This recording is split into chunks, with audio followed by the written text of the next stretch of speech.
What's good, people? This is the Rap Roundtable. Your boy Jaw Fitz, the City Rap Snob, Dini the Balance, the homie Mace. We just want to make sure y'all like, share, subscribe, comment, help us get our numbers up. We're trying to get 2,000 subs, 5,000. Y'all know how this go. If y'all think we're good and y'all love the content, some of y'all always say, yo, how come y'all don't have more views? It's because y'all don't sub. So make sure y'all do that and tap in with us. Peace. The Rap Roundtable. It's a monumental day in hip-hop. Mr. Morale and the Big Steppers from Kendrick Lamar has dropped. Everyone has gotten out of the way. If you look around the news and hip-hop, it hasn't been much news happening. You've been getting some culture vulture on one side. We'll get into that one later on. But if you really look at the news cycle in hip-hop, it's not been much going on. Why? Because Kung Fu Kenny is on the way. And with that being said, from location, the Rap Roundtable is here. It's your boy Jaw, alongside Sincere the Rap Snob, alongside Dini the Balance, alongside the homie Mace, and we have to talk about this album. Boy, dude.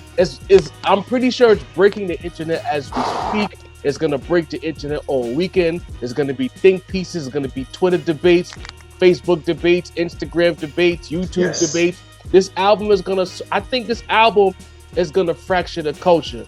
But more importantly, we have a person who we had to put a missing persons report on. Oh, man. He is on deck for this reaction. So with that said, Dini the Balance. Yes, you didn't pull up for the Hot Part 5. So you know you was gonna be spotlighted to talk about this album first, my good brother. So let's hear about it. What is your reaction to Mr. Morale and the Big Steppers? All right, so first I just want to apologize for my absence. Unfortunately, the heart is not paying my bills, so I have to still come to work. Okay. So, as far as the album though, pretty good. Pretty good. I'm not upset. There's a few tracks I disagree with. There's a few tracks that I really want to shake the man's hand. Just for attacking certain topics, certain Oh, I know which one you talking about. Oh, there's several. Just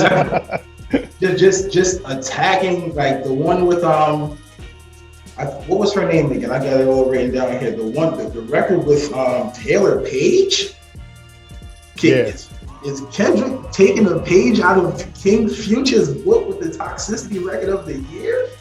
Oh, We Cry Together? Oh my God. Yeah. Beautiful record, bro. As far as like, it encapsulated a lot of the culture. I've seen that event occur a million times in my life, as I'm sure you all have.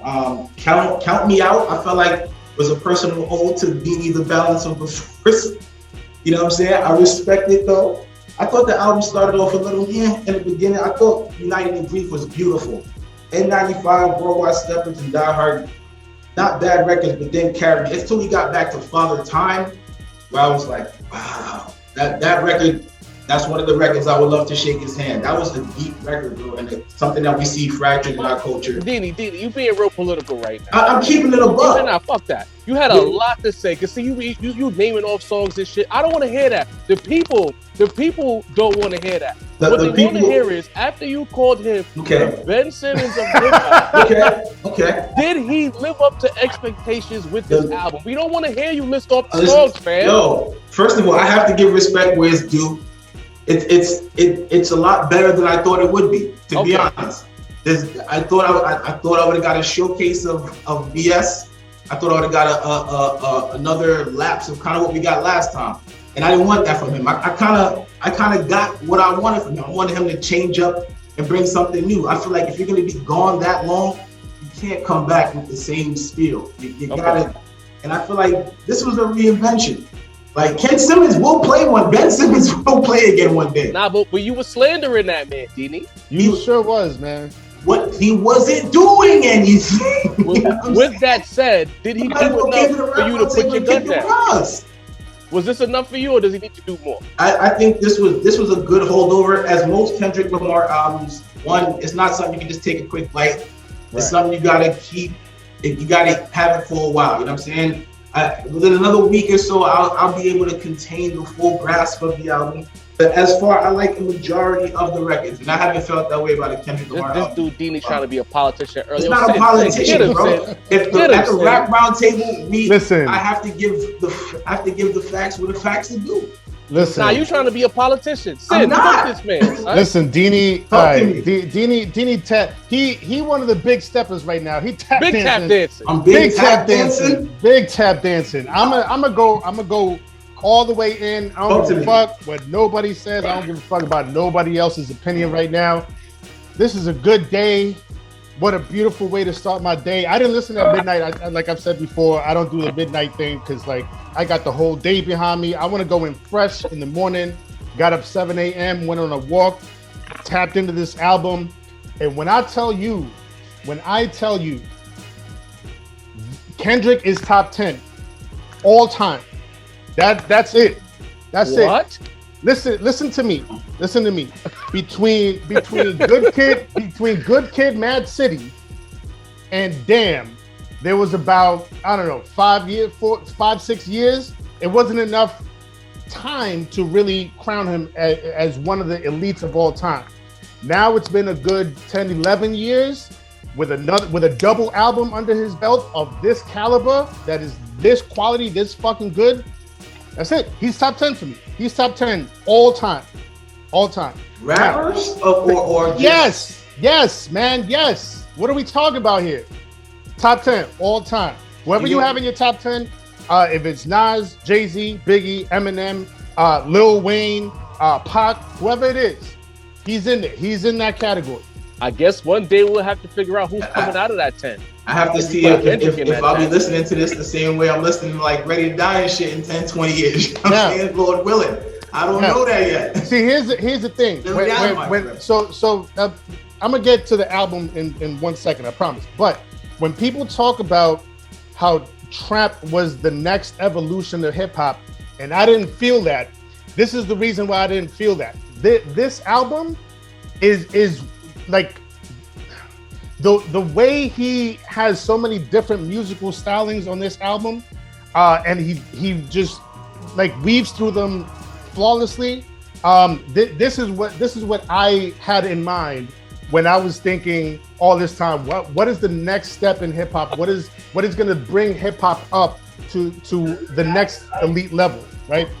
Now, as far as the album is concerned, I know from the jump, the intro starts. I know it's going to turn a lot of people off. I see Jar's face. I know that intro is going to be like, what the fuck am I listening to? But I'm here for it. I am absolutely here for it. It starts with him talking about how he's been going through things, and that first track is chaotic. It sounds tumultuous. It sounds like whatever he's been going through, it sounds like it, right? Then you go a few tracks later and you get to Die Hard, which to me sounds like a perfect summertime jam. He went from some avant-garde shit to Die Hard.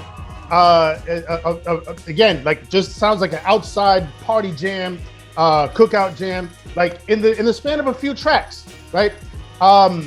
It's so much to unpack with this album. He touches on so many topics. He talks about his relationship with his father. He talks about, and this is going to turn a lot of people off. I know there's going to be, make a lot of people mad. But he talks about homosexuality and transgenderism. He gets super, super personal. I was not expecting this level of personal digging on this album. I have a lot more thoughts, but I feel like I'm rambling right now. I'm gonna pass it on. I'm gonna, at some point come back around to me for more thoughts. But this, in terms of like his albums, this clears Damn by, I feel, a good margin. And it's up there with Good Kid and To Pimp a Butterfly. I need more time with it. But yeah, man, this album is incredible, front to back. Mace, talk to me, bro. Wow, that's heavy praise from our guys. I'm not gonna lie to you, man. I don't think I quite feel that way about the album. Now, I'll give you some pros and cons because one thing I'll say, this is a very vulnerable album.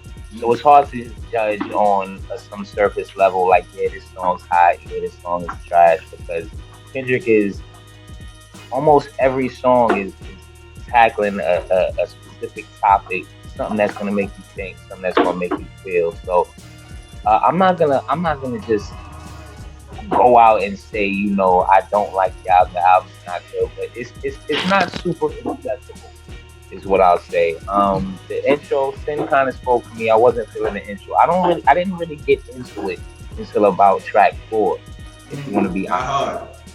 That's Die Hard. Yeah. That's the summer vibe joint. Yeah. Right. Which means that he was kind of thinking it was mid for the first three records. But proceed, man. So your own logic. Let's keep going though. I believe that the Big Stepper is the better disc on the album as well. I found, Kenny and Kodak, man. Ooh, that's the combo we didn't even know we needed. So that's a fact. That went so crazy, man. Like the joint with Keem on there, which is really just like Kendrick's voice. Then we find out that Kendrick writes every single Keem song. We'll speak about that in the next episode. But every single one? You think every one? But like we always say, once the pen is in question, you just have to ask every time. Yeah. Like lying. So there's definitely some pros to the album. The production, I heard influences from Dondo on there. I heard some almost, I heard some Eminem influence in some of the production. I'm not even gonna lie. Like I heard some Griselda influence on the album. I was out. Kendrick, he rapped over a lot of things that I've never heard him rap over. I appreciated that. Tackling topics that hip hop has never tackled. We even got a pro bar. Sending shots at Kyrie somewhere in there. I heard a Vladimir Putin bar somewhere in there. I got to get back into it to really dive deep into the album. So there's a lot of good things about the album, but I was not blown away. I don't know if it's necessarily in the tier of Kendrick's previous albums. I wasn't blown away on the first listen, but I want to give myself the caveat of coming back to it. In saying that I might like it better, but right now it's cool for me. It's good. It's alright for me right now. Mace, you saying it's good, but it's not enough? It's good, but it's not enough. I'm sorry. Not for Kenny right now. Wow. So much for the classic aspect. That's what I anticipated because of Kendrick's track record. It's almost like, like Jesus is not whack, but the follow from Dark Twisted Fantasy in his previous albums made you be like, come on, yeah. That's kind of what I'm feeling like with Kendrick right now. Like it's classic moments, but not a classic album. Some great songs on there, but it's almost a little too avant-garde on the first listen for me to just be like, yeah, this is my shit. I'm not going for it, First few records made you feel like you were studying? Yeah, a little bit. That's disappointed in me. I want to see him Charles coming off the top rope, but he's coming with the chair. The album looks like a diary, you know what I mean? So it's like I hate to judge Kendrick's real life, bro. It wasn't. And talk about topics that hip hop doesn't tackle. He had a song talking about like abuse, like right. You know what I mean, right. Like childhood abuse and sexual abuse and shit like that. Like, man, by the time it got to that, like I could feel like I feel what you're saying. Like it's heavy, like it's almost like a little too heavy. But like, I'm always here for the heavy shit, man. You know what I mean? Yeah. Like everything can't be party and bullshit all the time. I love party and bullshit, but like, you know what I mean? Like when I hear somebody tackling shit let me like get that. it. Go ahead, John. Let me get it. I got on here, and I can say this with this album. We spent a lot of time killing Kendrick. I'm guilty of it. I didn't go as crazy as Deanie did, but I was questioning where you at. And coming away from this album, I think Kendrick, more than his contemporaries in the space, COVID and the whole shutdown and everything in the aftermath really messed this man up. talking about the writer's block, the social commentary, and how people are what they are. Him being able to sit down, because when you living and you're rich and you're famous and you're living fast, you don't have time to really sit down and properly survey the landscape. You can have an idea of what's going on. You can kind of sort of know. You can click on a couple of links and read some shit, but then you got to go on stage. You got to go on tour. He was curating the Black Panther movie soundtrack. We don't know what else was on the horizon for him. Forcing everyone to stop, that really took a toll on Kendrick, seeing what society really is. And I think that's conveyed on the Mr. Morale side of the disc. And I feel like in a lot of ways when he talked about having writer's block, you can tell sonically, I'm sorry, Sin, but you could tell sonically he wasn't completely focused on that disc to me. Like sonically, that the songs are all over. Yup, you're bugging the fuck out. Mr. Morale is the more focused side than it's the not though. It is. It absolutely is. This guy wants to argue with me. Oh my God. Let everybody else talk. Go. Mr. Morale was not the more focused side. Like, I'm not a Kendrick fan. I don't have a stake in this fight, so I can be honest. Beat for beat, sound for sound, it was all over the fucking place. And if you disagree, Sid, I'm sorry. We don't have to agree. We never agree. I'm not talking about sonically. I'm talking about thematically. Thematically is a different conversation. Okay. But I'm talking about the songs. It's still an album. It's not a fucking podcast, bro. This is the podcast. The music still has to matter. See, no. But this is why a lot of people don't fuck with Kendrick, and probably like you three. No, but what I'm saying is, I understand. Bro, can I talk? Goddamn. All right. But the way that Kendrick like it's more than music to him. It's like theater to him. It's like we all understand that. Like, but at the end of the day, it's still an album with rap music on it, and there's certain keynotes that have to be hit. And if we're talking about song by song by song by song, this shit is all over the fucking place. It's still fire. Now, with that being said, this and is it's all fire. Eyes on Mr. Morale. I love United Victory. I love N95. Worldwide Sevens, I love it. Rich Spirit, I love it. We Cry Together, it might be on the soundtrack of my life because we've all been there, bro. The thing is, I got hype at first because it was like, yo, this nigga Kenny about to get some Griselda shit. And then I heard Shorty voice in the beginning, We Are Everyone or something to that degree. And then they just started getting into it. And I'm like, this is a fucking concept rap on a Griselda beat. I didn't know I needed it until I got it. I'm like, this is amazing. I love the social commentary because I'll give Sin this point. In this happy time, outside of the space with the underground rappers who are giving you the real shit, commercial rap really has not changed much. So it's good to see someone with Kendrick's voice talk about things that nobody else will want to talk to. And that's when we get to the Big Step aside. And I'll say this, in my opinion, Big Step is flawless. Like this, I have no issues with that disc whatsoever. The first disc, the second disc, the content, the subject matter, the music, the fact that he talked about his aunt who used to be a dude. Yo! And this is the person that made him push his pen. This is the person that inspired him to rap. Nigga. 6-minute songs in 2022? Like, what are we talking about here? Like, to me, Kendrick, I feel for him in a way because I feel like if this pandemic didn't happen, we would have gotten an even more grandiose album. I agree with saying that this now is going to push certain acts to try some shit, like a Cole, maybe even Aubrey stupid ass. You know what I'm saying? Maybe even Kanye, because this guy saying y'all think y'all deep, y'all think y'all real introspective. I'm giving y'all meat on a platter, and I love to see it. Now I disagree with you, Sin, about what he says with the album, but I understand the subject matter. Now I'm gonna let you cook me because I was talking over you just now. I mean, now that we cleared that up, I see what you're saying in terms of like sonically and the production on the Mr. Morale side, but I'm here for all of it. I'm here for all of it because like the fact that he chooses production to not, so it's not, you know what I mean? It's not just about like the words. It's not just about the sentiments, the metaphors. It's not just about the poetry, but the sonics that he chooses to go along with what he writes also is part of the whole package of like how he feels, how he's been feeling, what he's feeling in the moment.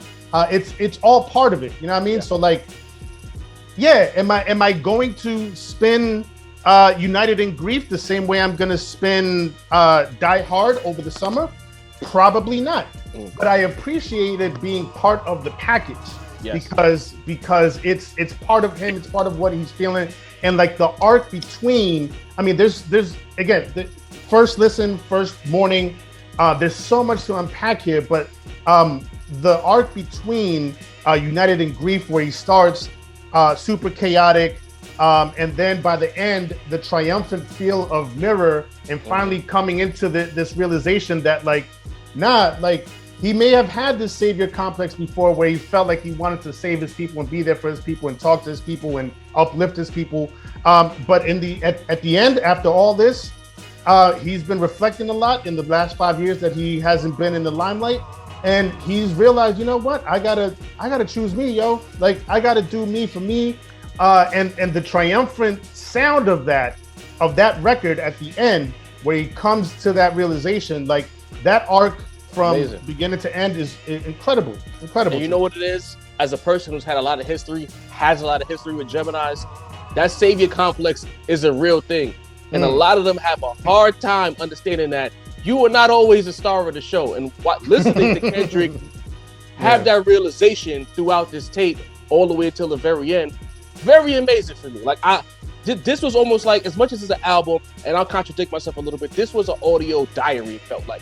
Like, he really put a lot of shit on the table for us that we probably don't even deserve to hear. But Sin and I going back and forth, Mace, now that we've broken it down a little bit more, do you change your mind a little bit, or is it still not enough? It's, and not enough may be a little bit harsh. It didn't blow me away. Okay. Is all I'm trying to say. You know what I mean? And I don't know if that's the weight. Kendrick set a crazy bar for himself. Right. You know what I mean? So while I definitely appreciate, the topics addressed, how willing he was to put his life out on the forefront. But at the end of the day, we listening to music, and there's only so many points that can get you. You know what I mean? So even if he's talking about something I want to hear about, if he doesn't say it how I want to hear it, then he's gonna get a negative mark. Go ahead, Dini, talk your shit. You sitting there squirming over there. I'm just, you know what it is? The thing, to say anything, I will not say, yo, Jaw, we in the whip, put on Mr. Morale. I will not do that. But I will say, put on certain cuts. I might say, I'm throwing that We Cry together, but as a whole total package, I will be definitely mixing around the album. It will not be a straight through play. And some of the songs are just, no offense, kind of off-putting, but the ones, me, the ones I like, I love. You dig? So those is gonna stick. But as far as the total package, there's gonna be certain parts of that movie I'm gonna skip. Okay. And I'm gonna really watch certain scenes really thoroughly, and I'm gonna skip other scenes. I mean, there's some shit on here that like downright made me feel uncomfortable. You know what I mean? Like at the end, like that shit. Again, talking about was he touched or not, and he kept saying he wasn't. I can't believe it. Bro, I was listening to that. I was like, yo, it's Friday morning. Like, is this what I want to start my weekend off with? You know very strenuous album, bro. But again, like I'm always here for the uncomfortable conversations. I want to feel discomfort sometimes. You know what I mean? I want to have somebody come and like just put me outside of my comfort box. You know what I mean? Just every now and then. You know what I mean? Let me just go down the list of some of my favorite songs, and then y'all can talk about some of y'all favorite songs. World Steppers, the way he was talking about, you know what I mean? Like, I'm living with all this fame, I'm living with all this fortune, and I keep buying more cars and buying more jewelry, and like none of that shit is enough. It's not, it's not preemptive pause, but it's not filling that hole that I feel inside. It's just, you know what I mean? Like, there's got to be more to life than just that. You know what I mean? Again, Die Hard. I said it before, and I'm still like, I'm so impressed with how he went from those topics and that the sound that he had sonically to start the album, and then shifted right into, the summer vibes type of joint. Father Time, talking about his relationship with his father. There was a bar in there that I felt crazy, and it had nothing to do with his relationship with his father.